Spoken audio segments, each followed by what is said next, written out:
साक्षी इस सेगमेंट को आगे बढ़ाएं। Over to you. Thank you so much Saurabh, और बहुत बहुत स्वागत है गीता बुक्कल जी आपका। गीता बुक्कल कांग्रेस की एक वरिष्ठ नेत्री हैं, 5 बार की इलेक्टेड विधायक हैं और पूर्व शिक्षा मंत्री भी रही हैं। और मुझे लगता है हरियाणा में पहली बार ऐसा हुआ होगा कि कोई महिला कंटिन्यूसली 5 टाइम्स एमएलए इलेक्ट हुई है और बतौर एजुकेशन मिनिस्टर भी। जी जी जी जी, जी बिल्कुल ठीक कह रहे हैं साक्षी जी। मैम, हम महिलाएं इस कार्यक्रम में हम सुबह से ही अलग अलग फील्ड से आई महिलाओं के जो संघर्ष रहे हैं उनकी कहानियां जान रहे हैं। आपसे भी मैं जानना चाहूंगी कि पॉलिटिक्स में आपकी एंट्री कैसे हुई? देखिए, सबसे पहले तो साक्षी जी इंडिया न्यूज़ का बहुत बहुत धन्यवाद करना चाहेंगे। ऐश्वर्या जी का भी धन्यवाद करना चाहेंगे और आपकी पूरी टीम का।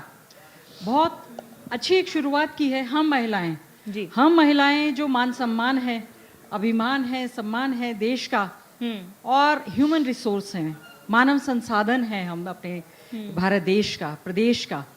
और मैं समझती हूँ इस मानव संसाधन का अच्छे ढंग से उपयोग होना चाहिए।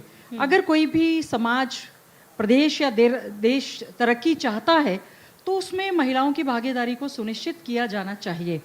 और मेरा सौभाग्य है कि आज इस कार्यक्रम में आने का मौका मिला। और इस कार्यक्रम से पहले मैं देख रही थी कि इस मंच पर हर महिला, चाहे राजनीतिक तौर पर, चाहे सामाजिक तौर पर, चाहे एडमिनिस्ट्रेटिव है, चाहे वो आईपीएस हैं, आईएएस हैं, जुडिशरी हैं, आंगनवाड़ी वर्कर हैं, मिड डे मील वर्कर हैं, सरपंच हैं, सभी को जो है यहाँ पर आकर बोलने का मौका दिया।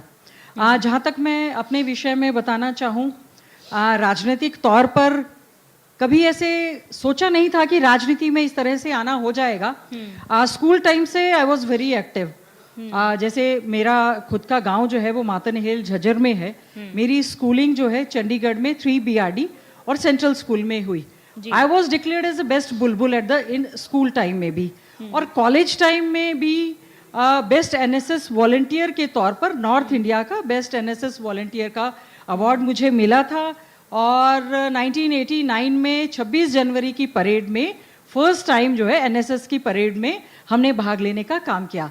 आहिस्ता आहिस्ता हम लोग गए तो हमने जैसे MA LLB की, BEd की, post graduation in personal management industrial relations किया और मैंने वकालत शुरू की। 2-3 बार जॉब्स में भी हमारा हुआ सिलेक्शन, लेकिन वकालत हमने जो है वो शुरू की। और उसके बाद जब हमने देखा, जो मेरी ससुराल का एरिया है कलायत, जहाँ से मैं पहली बार विधायक बनी, जब मैं अपने ससुराल में जाती थी तो हमेशा मैंने सिर पे पल्लू रखना शुरू किया और घूंघट भी मैं करती थी। तो वहाँ पर जाकर हमें ये महसूस हुआ कि जो हमारा वो क्षेत्र है कहीं ना कहीं एजुकेशनली बैकवर्ड एरिया वो है, वहाँ पर बहुत ज़्यादा आवश्यकता है। वैसे अच्छा है, खेती अच्छी है, सारा कुछ अच्छा है, एजुकेशनली बैकवर्ड एरिया कहीं लगा। तो आहिस्ता आहिस्ता परिवार के सपोर्ट से, और मैं कहना चाहूँगी कि मुझे मेरी ससुराल से बहुत ज़्यादा सपोर्ट मिली। विशेष तौर से मेरे हस्बैंड हैं डॉक्टर DS बुक्कल, वो भी MSW LLB एंड PhD हैं, और उनका PhD में भी empowerment of women through Panchayati Raj institutions में एक सब्जेक्ट रहा है।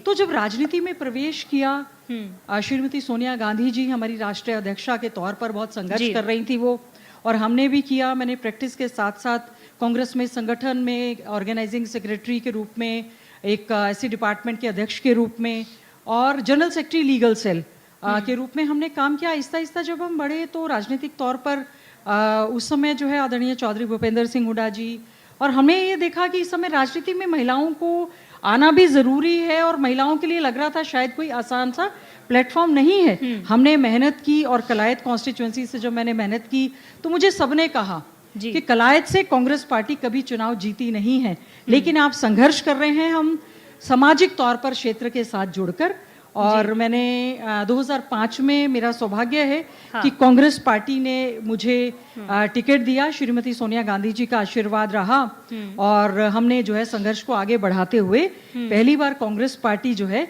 उस क्षेत्र से कांग्रेस का परचम वहां से लहराने का काम हुआ।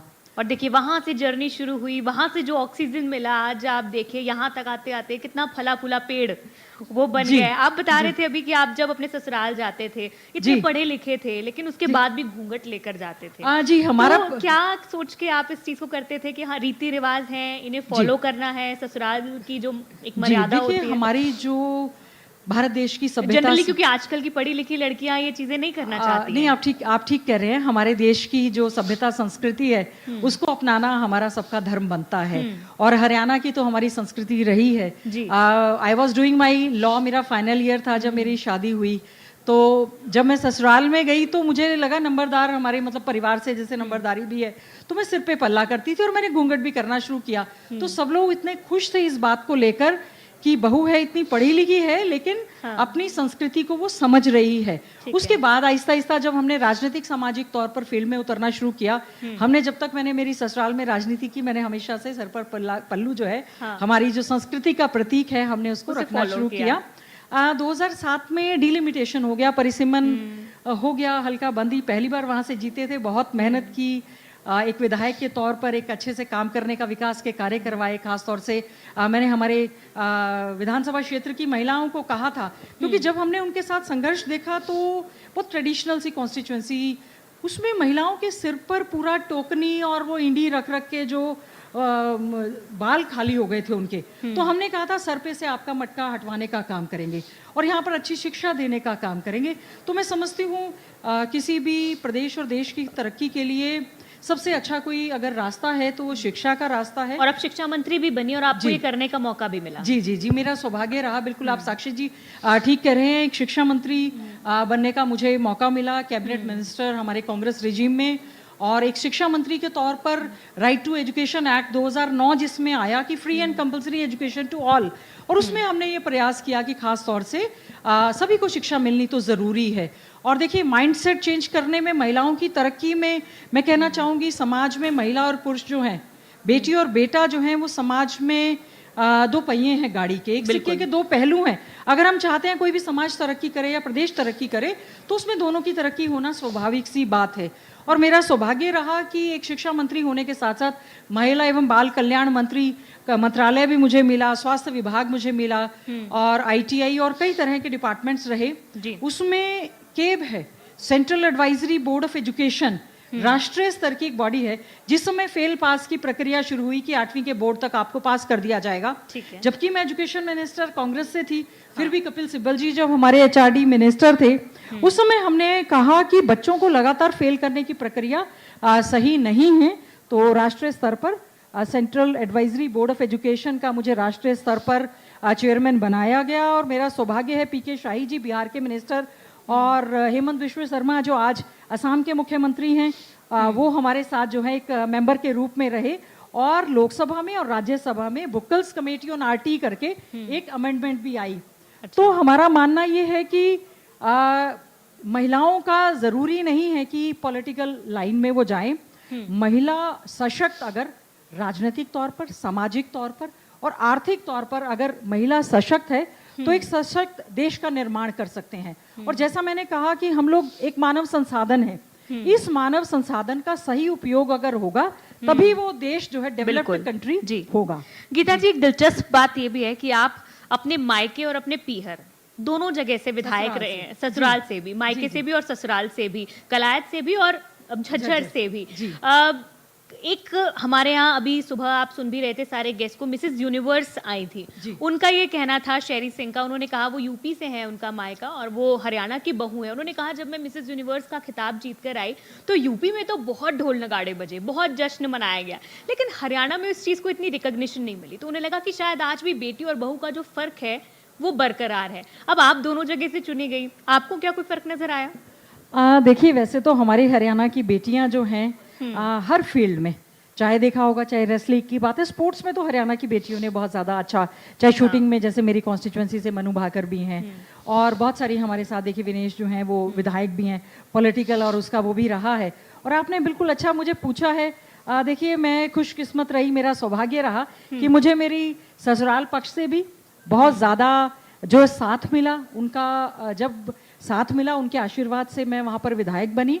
और पीहर मेरा, जैसे कि मातनहेल मेरा गांव है, झज्जर कॉन्स्टिट्यूएंसी से लगातार 4 बार झज्जर वालों ने जो मेरा, मैं समझती हूँ हमारे कोई चाचा ताऊ हैं, भाई हैं, भतीजे हैं, उनका आशीर्वाद रहा। और मुझे बड़ा अच्छा लगता है कि ज्यादातर मुझे बहनजी कहते हैं और बुआ कहते हैं कि देखो बहनजी चुनाव लड़ रही हैं या हमारी बुआ जी चुनाव लड़ रही हैं, तो परिवार जैसी फील आती है। तो देखिए, महिलाओं के लिए राजनीति कोई आसान रहा नहीं है, कोई भी फील्ड आसान रहा नहीं है। बिल्कुल। बहुत कंपटीशन होता है, क्योंकि आपको मालूम है कि ठीक है, महिला रिजर्वेशन की बात तो इस समय आई है कि 33% महिलाओं को रिजर्वेशन जो है वो पार्लियामेंट में और विधानसभाओं में दिया जाएगा। और बिल्कुल इससे पहले 73rd और 74th अमेंडमेंट जब आया, आदरणीय राजीव गांधी जी जो पूर्व में प्रधानमंत्री रहे, महिलाओं को उन्होंने पंचायती राज इंस्टीट्यूशंस में, लोकल बॉडीज में जो है महिलाओं को 33% आरक्षण देने का प्रावधान किया।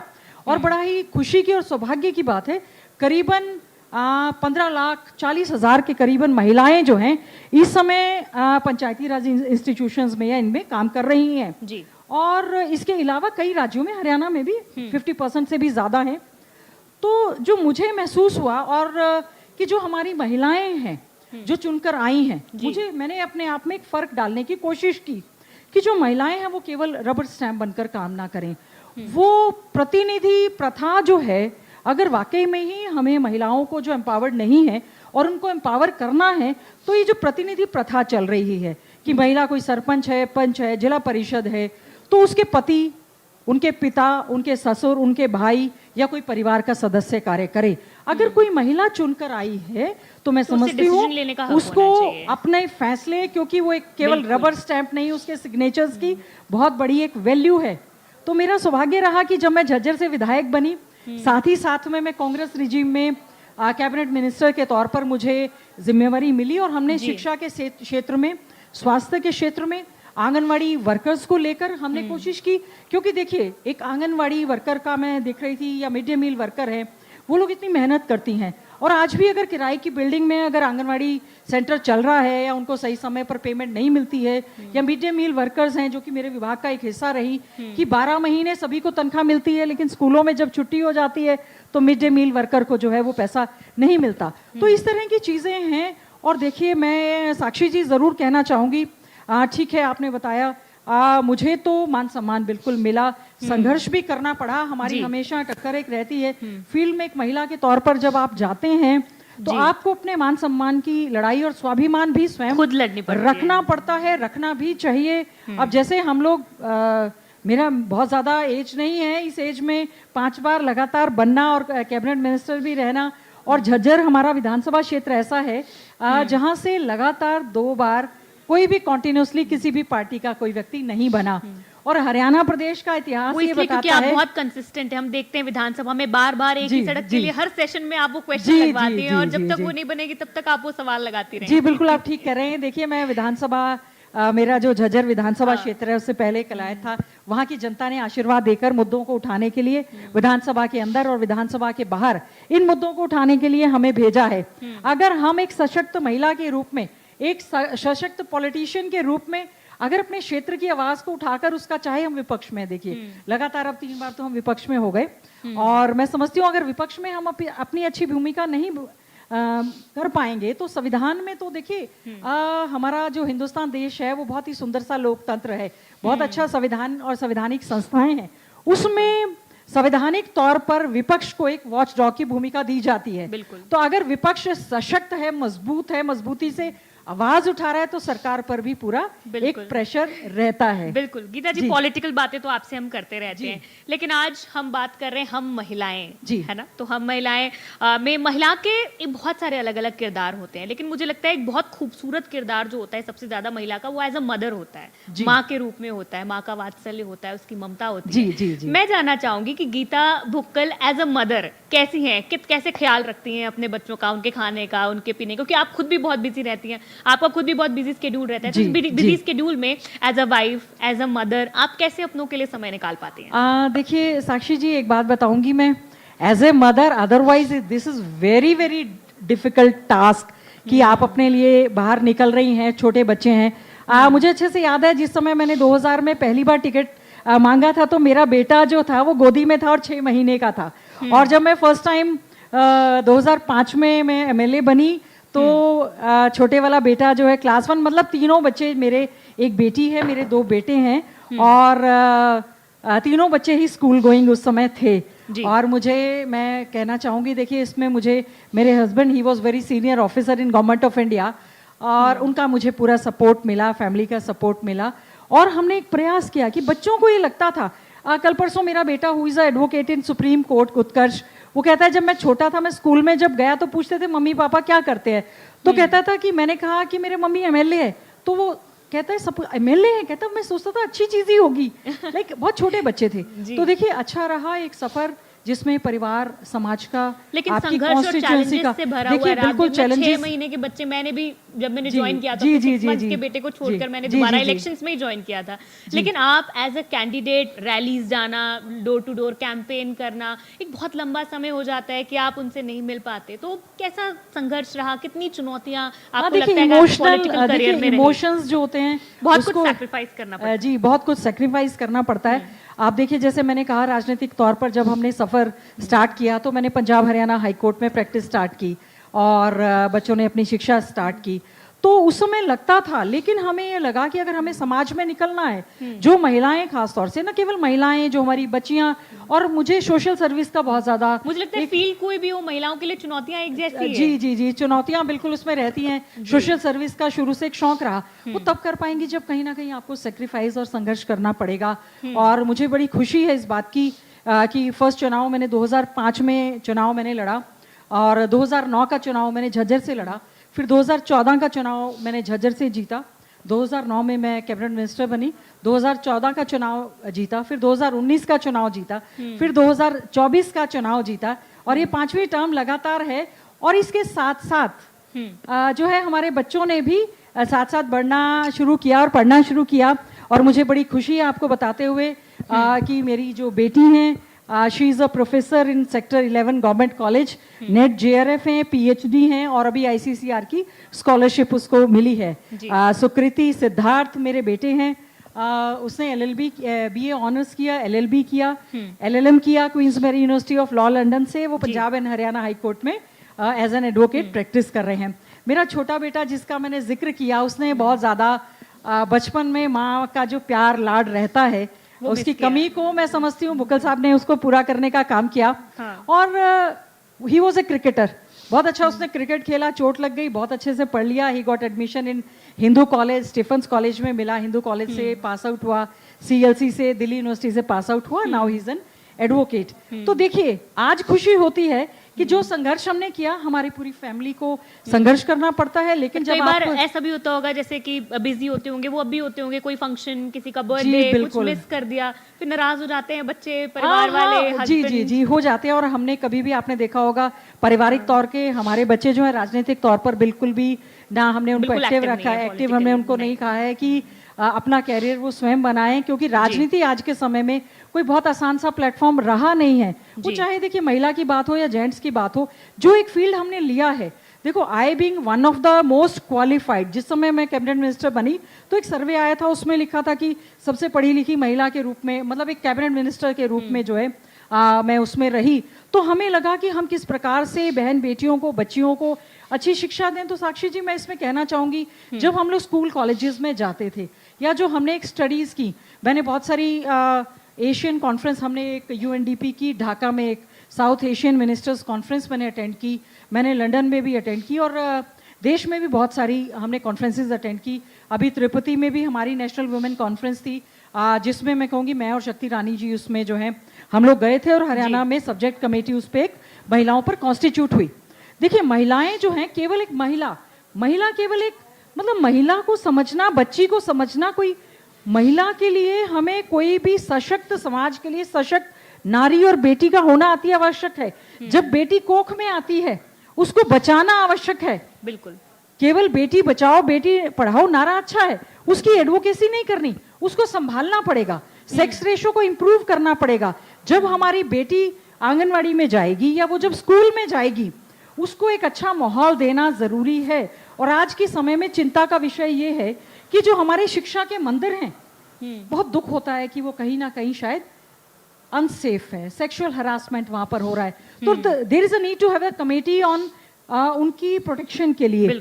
तो देखिए बेटियों ने जो मैंने काफ़ी सारी स्टडीज़ की हैं, उसमें ये पाया गया कि जो हमारी बेटियां शिक्षा को छोड़ देती हैं या ड्रॉप आउट हो जाती हैं, सबसे बड़ा कारण ये है कि जब बेटी को देखिए बड़ी होती है, उसको मेंसेस आने लग जाते हैं, और स्कूल में रनिंग टॉयलेट्स नहीं होते, इस मामले को हाई कोर्ट से लेकर सुप्रीम कोर्ट तक से लेकर सभी स्टडीज ने बहुत गंभीरता से कहा है, लेकिन सरकार को इसको गंभीरता और से नहीं लगता आपको ये टॉपिक आज भी एक टैबू है? जी, कोई इस पे बात नहीं करना चाहता? देखिए, ये तो आप समझिए, अगर हम महिलाओं की बात कर रहे हैं तो हम महिलाएं, अभी ऐश्वर्या जी बात कर रही थी हमारी साथी एक, कि हम लोग रैली जलसे में किसी कार्यक्रम में भी जाएं तो हमें सोचना पड़ता है कि हम वॉशरूम कहाँ जाएंगे। तो ये बहुत बड़ा एक चिंता का विषय है, इसको गंभीरता से लेना चाहिए। बेटियों की स्कूल से कॉलेज से ड्रॉप आउट का सबसे बड़ा एक कारण है फंक्शनल टॉयलेट्स का ना होना, और बार बार सुप्रीम कोर्ट ने भी अभी इसको कहा है, और हमारा महिला एवं बाल कल्याण विभाग में भी इसको कंपलसरी किया गया है कि आप स्कूल्स में एंड कॉलेजेस में सैनिटरी नैपकिन्स को उनको बच्चों को प्रोवाइड करवाएं, गरीब बच्चियों को भी और सभी को भी। देखिए, क्योंकि ये एक ऐसा है जिससे कि बेटियां आगे बढ़ के वो माँ भी बनती हैं। बिल्कुल, सृष्टि का अगर रचना कोई है तो माँ की है। जहां भगवान शिव ने कहा कि मैं बिना पार्वती के शव के समान हूं, तो ये समाज हमारी बिना बेटियों को सशक्त किए, ठीक है। साक्षी जी, मैं इसमें कहना चाहूंगी, प्रयास किए जा रहे हैं। देखिए, वुमेन कमीशन बना रहे हैं, ठीक है, नेशनल वुमेन कमीशन है, स्टेट वुमेन कमीशन है, state commission for protection of child rights है, पुलिस स्टेशंस हैं, महिला थाने, महिला थाने जो है उनको बनाया जा रहा है, और महिला आयोग का गठन। और इसमें मैं कहना चाहूंगी कि जो हमारे वन स्टॉप सेंटर्स हैं, सखी जो है, उसमें मैंने कई या महिला थानों में देखा है कि जो हमारी महिलाएं पुलिस ऑफिसर्स भी आ जाएं, आपने उनको इनवाइट किया, बहुत अच्छा लगता है कि महिला एक आईपीएस के रूप में वर्दी पहनकर निकल रही है। बिल्कुल, मतलब, और जो महिलाएं अपनी सुरक्षा करती हैं, वही महिलाएं हमारे हिंदुस्तान देश की रक्षा भी करती हैं। उनको हमें फुली इक्विप्ड करना चाहिए। महिला थानों में हमें फुल फैसिलिटीज देनी चाहिए, और हमारे जो वन स्टॉप सेंटर्स हैं उनमें हमें सुविधाएं देनी चाहिए। वहां पर जो प्रोटेक्शन ऑफिसर्स लगी हैं या जो हमारी महिलाएं ऑफिसर लगी हैं, वो कॉन्ट्रैक्ट पे हैं, अंडर पेड हैं, अंडर एम्प्लॉयड हैं। तो महिला सशक्तिकरण केवल मंचों पर आकर कहना, या जो कानून बने हैं प्रोटेक्शन ऑफ विमेन के लिए, अब भट्टे पर जो महिलाएं करती हैं, देखिए किस तरह के सेक्सुअल हरासमेंट। साक्षी जी, देखिए आज बहुत अच्छा इंडिया न्यूज ने कार्यक्रम रखा है, हम भी उसमें भावना को व्यक्त करना चाहती हूँ। एनसीआरबी के आंकड़े बताते हैं crime against women is increasing, और जबकि संवैधानिक तौर पर बहुत सारे कानून महिलाओं के लिए हैं, राइट टू इक्वालिटी, संविधान में राइट। मुझे लगता है महिलाओं को इतनी अवेयरनेस ही नहीं है, जी, महिलाओं को awareness। पता ही नहीं है कि उनके लिए उनके लिए फाइट करने के लिए उनके लिए क्या क्या कानून बने हुए हैं। जी जी, आप बिल्कुल ठीक कह रहे हैं। देखिए, संवैधानिक तौर पर आर्टिकल 14 हमें राइट टू इक्वालिटी देता है कि महिलाओं के बराबर के अधिकार हैं। अंडर आर्टिकल 15(1) हमें कहा है कि महिलाओं से कोई भी डिस्क्रिमिनेशन नहीं किया जाएगा, लेकिन क्या है, महिलाओं को कम पैसा दिया जाता है, महिलाओं के साथ डिस्क्रिमिनेशन किया जाता है। लेकिन अगर जिस भी पद पर महिलाएं, मैं ये नहीं कहूंगी किस पॉलिटिकल पार्टी में, किसी भी पद पर महिलाएं अगर काम कर रही हैं तो वो पुरुषों से बेहतर मेहनत करके अपना बेस्ट दे रही हैं। लेकिन हर मंच पर भागीदारी तो बढ़ रही है गीता जी, लेकिन फिर भी पुरुषों से ज्यादा संघर्ष करना पड़ रहा है अपने आप को साबित करने के लिए। जी बिल्कुल, संघर्ष करना पड़ता है, अपने आप को ज्यादा प्रूव करना पड़ता है, मेहनत करनी पड़ती है, घर परिवार को त्याग करना पड़ता है, समाज में जाना पड़ता है, और सामाजिक तौर पर पता नहीं क्या क्या। बाहर निकल गए तो घर की जिम्मेदारी छूट गई, फिर दोहरी जिम्मेदारी हो जाती है। बिल्कुल नहीं, आप बाहर निकल गए तो किस समय आपके किस विषय पे आप पर क्या पता कहाँ लाठी चार्ज हो जाए, क्या बात हो गई। लेकिन अगर हम संघर्ष करेंगे, केवल ये कहना कि महिलाओं को देवी तुल्य मानिए, पूजा करिए, नवरात्र में जब महिलाएं बेटियां जब हमारी होती हैं, हम नवरात्रों में कंजकों के पैर धोने के लिए बेटियों को ढूंढते हैं, और उन्हीं बेटियों को बार बार कंजक के रूप में उस दिन ही केवल ढूंढते हैं। बेटियां जो है 365 दिन पूजनीय होनी चाहिए, 24/7 पूजनीय होनी चाहिए। उनके लिए जो कानून बने हैं उनको, उनके बारे में जागरूकता भी देनी चाहिए, उनको बताना भी चाहिए।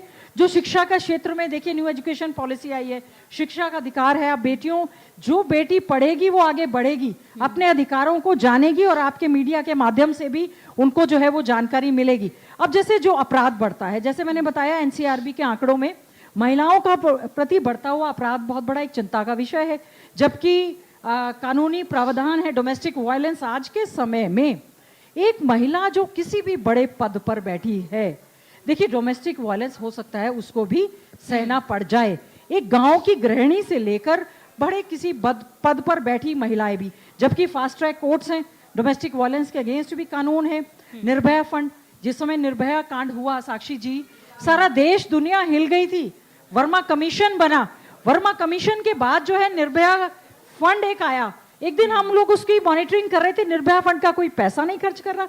एक ऐसा देश जिसमें देश की राष्ट्रपति प्रथम महिला राष्ट्रपति रही हैं, देश में हमारी जैसे प्रतिभा देवी सिंह पाटिल रही, द्रौपदी मुर्मू जी हैं, देश की प्रधानमंत्री श्रीमती इंदिरा गांधी जी रही हैं, देश की हमारी स्पीकर जो हैं मीरा कुमार जी भी रही, मतलब स्पीकर से लेके सुषमा स्वराज जी मुख्यमंत्री भी रही।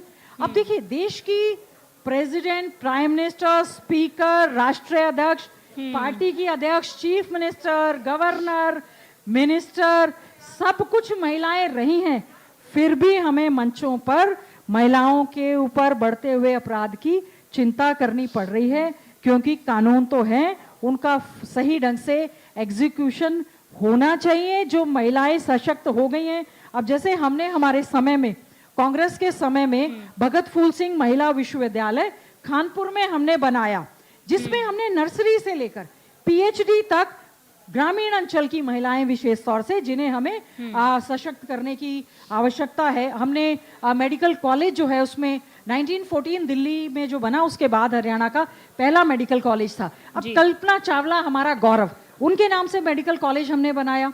तो आज जो महिलाएं गांव में रहती हैं, उनको हमें सेल्फ हेल्प ग्रुप के माध्यम से, उनको हम लोग जो है सेल्फ हेल्प ग्रुप को स्ट्रॉन्ग करें, उनको एक प्लेटफॉर्म प्रोवाइड करें, उनको मार्केट प्रोवाइड करें, और जो इंडस्ट्रीज, फैक्ट्रीज में या प्राइवेट सेक्टर में जो हमारी महिलाएं काम कर रही हैं, हमें देखिए लेबर लॉज हैं, उनके प्रोटेक्शन के लिए बहुत कानून है, लेकिन उनके लिए भी हमें जो है जैसे जो वर्किंग वुमेन हॉस्टल हैं, मैं देख रही थी सरकार जो है हमेशा बात करती है कि खास तौर से चाहे गुड़गांव का क्षेत्र है, फरीदाबाद है, हमारा सोनीपत है, चाहे हमारा पंचकुला है या पानीपत है, जहां पर इंडस्ट्रीज, फैक्ट्रीज हैं या जहां पर वर्किंग वुमेन्स हैं, तो वहां पर प्रॉपर वर्किंग वुमेन हॉस्टल्स की सुविधा एक महिला को देनी चाहिए। और जो बेटियां हमारी पढ़ने के लिए, मुझे याद है कि एक बार राष्ट्रपति महोदय कुरुक्षेत्र यूनिवर्सिटी में आई थी और उन्होंने ये कहा 10 के 10 गोल्ड मेडल हमारी बेटियों को मिले हैं।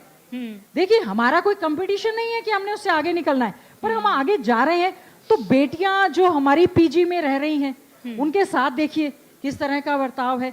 तो हमें उनको प्रॉपर स्कॉलरशिप देनी चाहिए, सैनिटेशन देना चाहिए, प्रॉपर एटमॉस्फेयर देना चाहिए, जो कमेटीज फॉर्म हैं उसमें उनको भागीदारी देनी चाहिए, एजुकेशन इंस्टीट्यूट्स में सेफ्टी सिक्योरिटी देनी चाहिए, जो बसेस में जाती हैं, ट्रेन्स में जाती हैं, उसमें ध्यान देना चाहिए, महिलाओं को, बेटियों को एम्पावर करना चाहिए। मैं कहना चाहती हूँ अगर बेटी एम्पावर होगी, अगर महिला एम्पावर होगी, तो बहुत समय से कहते आ रही हैं बेटी पढ़ेगी तो दोनों तरफ, अगर बेटी पढ़ेगी तो ही प्रदेश और देश तरक्की करेगा, समाज आगे बढ़ेगा, समाज आगे बढ़ेगा, देश आगे। अगर बेटी आपको रोती मिलेगी तो क्या आप उम्मीद करते हैं कि अगर एक बेटी की आंख में आंसू हैं तो आप क्या उम्मीद करेंगे? तो मैं चाहती हूं कि जो कानून है उनका सही ढंग से एग्जीक्यूशन हो, और इस तरह से जिस तरह से आज आपने हमारी बेटियों को बुलाया है वर्किंग वुमेन्स हॉस्टल के साथ साथ, मैं एक और बात, जो कृषिज हैं, चाहे वो वर्किंग वुमेन के लिए है, चाहे भट्टे पर काम करने वाली हैं, चाहे वो प्राइवेट सेक्टर में करने वाली हैं,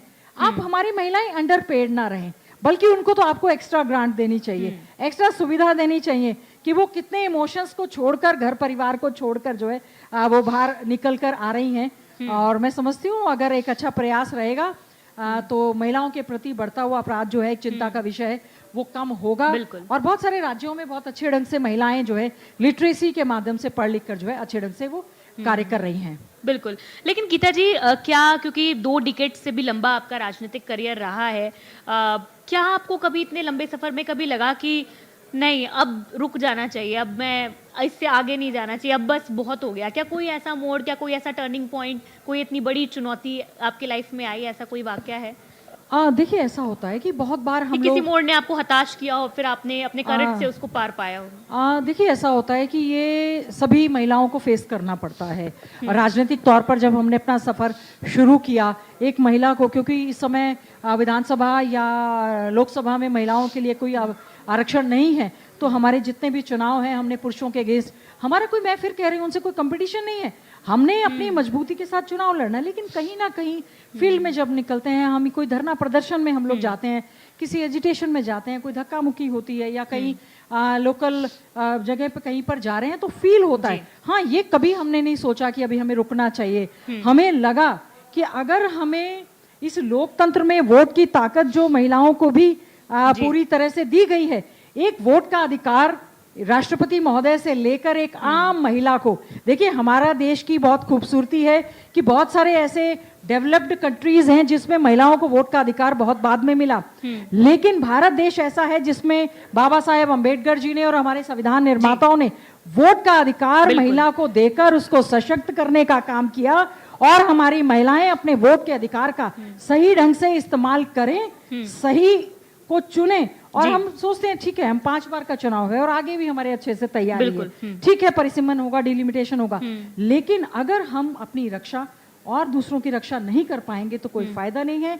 जो भी चैलेंजेस फील्ड में आते हैं, कई बार डिस्टर्बेंस होती है, लेकिन उसको आपको एक लेसन के रूप में लेना चाहिए, आगे बढ़ना चाहिए। उस चैलेंज को हमने विधानसभा में देखा होगा, विधानसभा के बाहर भी किस प्रकार से कई बार कई मुद्दों को लेकर, अब देखिए जैसे मनरेगा जैसा मुद्दा है तो हमारी बहन बेटियां निकलती हैं, कई मुद्दों को लेकर जब हमने ये फील्ड अपनी बाय चॉइस चुना है, बिल्कुल ठीक है, हमें लगा कि कोई ऐसा क्षेत्र था जहां पर एजुकेशनली बैकवर्ड है, और हमारा ऐसा क्षेत्र है एजुकेशन के क्षेत्र में बहुत ज्यादा आगे हैं, डिफेंस सर्विसेज का क्षेत्र है, क्योंकि मेरे फादर खुद एयरफोर्स में रहे, मेरे दादाजी मिलिट्री में रहे, double MLA MA LLB father थे। तो हमने अगर कोई चैलेंज सामने आया तो उसको चैलेंज को एक्सेप्ट किया और सशक्त होकर हमने अपनी लड़ाई को और ज्यादा निखर कर उस फाइट को आगे बढ़ाकर और ये प्रयास किया कि हम महिलाएं कमजोर नहीं हैं, जब ठान लेंगी तो हम अच्छे समाज और देश और प्रदेश का निर्माण सशक्त भी है, और सिर्फ अवसर की जरूरत है, अवसर की जरूरत है, और उन महिलाओं को सशक्त करने की आवश्यकता है। जो महिलाएं हमारी सशक्त नहीं हैं, कहीं ग्रामीण अंचल में है, किसी कोने में है, उनको अच्छी सुविधाएं देकर एक अच्छे वेलफेयर स्टेट की भूमिका को निभाते हुए हम लोग जो है एक सशक्त समाज, सशक्त महिला तभी होगी जब हम उनकी पूरी तरह से हर फील्ड में भागीदारी को सुनिश्चित करेंगे। बहुत शुक्रिया गीता जी आपका, आज हम महिलाएं कार्यक्रम में जुड़ने के लिए। आज आपसे पॉलिटिकल बातचीत नहीं की, बल्कि जाना कि गीता बुक्कल बतौर एक महिला, एक माँ, एक बेटी, एक बहन कैसी है। बहुत शुक्रिया महिलाओं को लेकर बातचीत करने के लिए और अपने विचार हमारे साथ साझा करने के लिए। धन्यवाद। आपने एक ऐसा हम महिलाएं, सभी महिलाओं को जो प्लेटफॉर्म दिया, सबने हमने अपने मन की बात सबसे साझा की, जो कि दूसरों की बात से हमने प्रेरणा लेने का काम किया, और कहीं ना कहीं हम लोग भी किसी से प्रेरणा लेते हैं और कोई हमारे से लेता है। इसी प्रकार से महिला सशक्तिकरण का जो ये यात्रा है लगातार चलती रहेगी, और उम्मीद करेंगे कि इंडिया न्यूज इसी प्रकार से महिलाओं को ये प्लेटफॉर्म देता रहेगा। आपका भी बहुत बहुत धन्यवाद। जय हिंद। ठीक, बहुत शुक्रिया गीता जी।